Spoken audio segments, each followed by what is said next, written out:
How important is celibacy in on the spiritual path? Why did Ramana live as a celibate? Bhagavan said about the word for celibacy in Sanskrit is brahmacharya, but Bhagavan gave a deeper meaning to that. Brahmacharya is living as Brahman. So Brahman is eternally celibate because it's one without a second. So the true state of celibacy is the state in which we remain as we actually are. So long as we rise as ego, we are having intercourse with so many phenomena, so many thoughts and feelings and emotions. So that is all having intercourse. So that is not true celibacy. True celibacy is turning within and being as we actually are. As far as the physical celibacy is concerned, what Bhagavan said is all the mode of life of the body is according to prarabdha.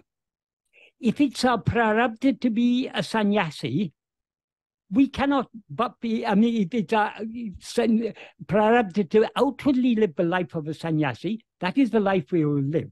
If it's our prarabdha to be married, to have children and everything, that's our prarabdha. This has got nothing, this is just according to the outward life. But whatever be the outward mode of life, whether we are married and with 10 children or whatever, or whether we are living a life of celibacy as a sannyasi or whatever, this is all according to prarabdha. But whatever be our outward mode of life, we are always free to turn within. So Bhagavan didn't actually attach much importance to the outward renunciation. The true, Bhagavan made it clear what is the true renunciation. As he says in the final sentence of verse 26 of Ulladu, investigating what this ego is giving up everything. That is the true renunciation. So we can outwardly live the life of celibacy. We can change the color of our cloth. We can be wearing sannyasa clothes. We can change our name and everything. But that's only superficial, surface changes. What about the change that is required within? So long as we rise as ego and identify ourselves as a body, it doesn't matter whether that body is a sannyasa or a householder. The identification is not there. There's one thing Bhagavan said, Murugan has recorded this in Guru Vachaka Kovai. Only the one who has destroyed ego is the true Brahmin and the true sannyasi. But very hard indeed is the annihilation of ego for those Brahmins who feel I am a Brahmin, and those sannyasis who feel I am a sannyasi. Because Brahmins are supposed to be the highest caste. So if you feel I am a Brahmin, there's so much attachment, so much pride, so much abhimanam there. If you feel I am a sannyasi, there's a pride in I am a great renunciate. It's better to be humble. Even if even outwardly our life seems to be a worldly life, it's better to live a worldly life humbly than a seemingly spiritual life proudly. So the real renunciation is the inward renunciation. As far as I mean, the question about celibacy is generally people are referring to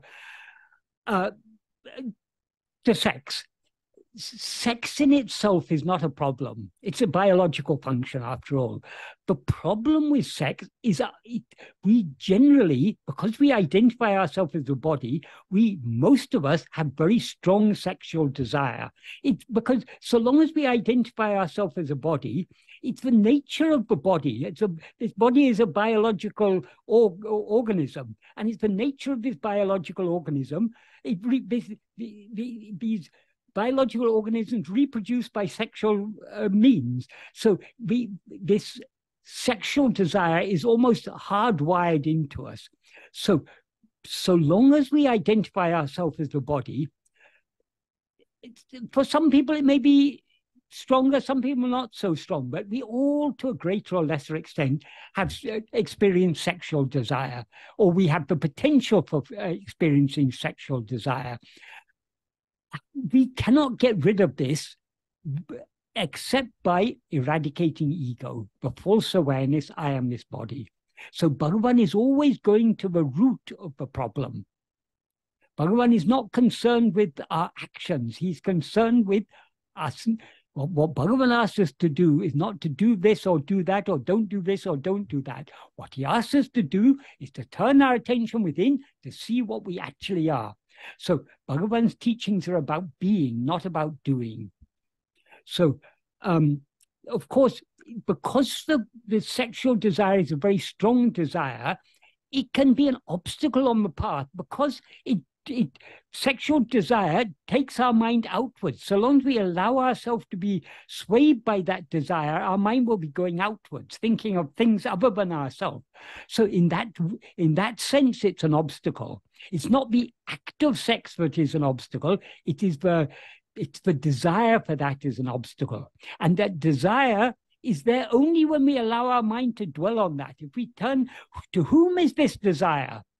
Me. So turn to me. So turn our attention back to that me, the I who has the sexual desire. That is the way to go beyond it. So ultimately, the true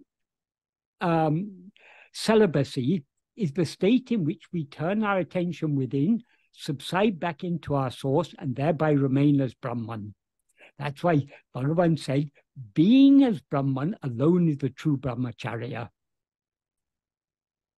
Because what's the use of, Bhagavan also said this, what's the use of outwardly living a celibate life, but having the desire in the heart?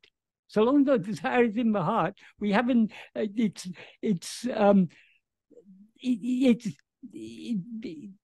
desire is the problem, not the actual, the act is not the problem. It's the desire with which the act is done, or the desire with which the mind dwells on that act that is the problem.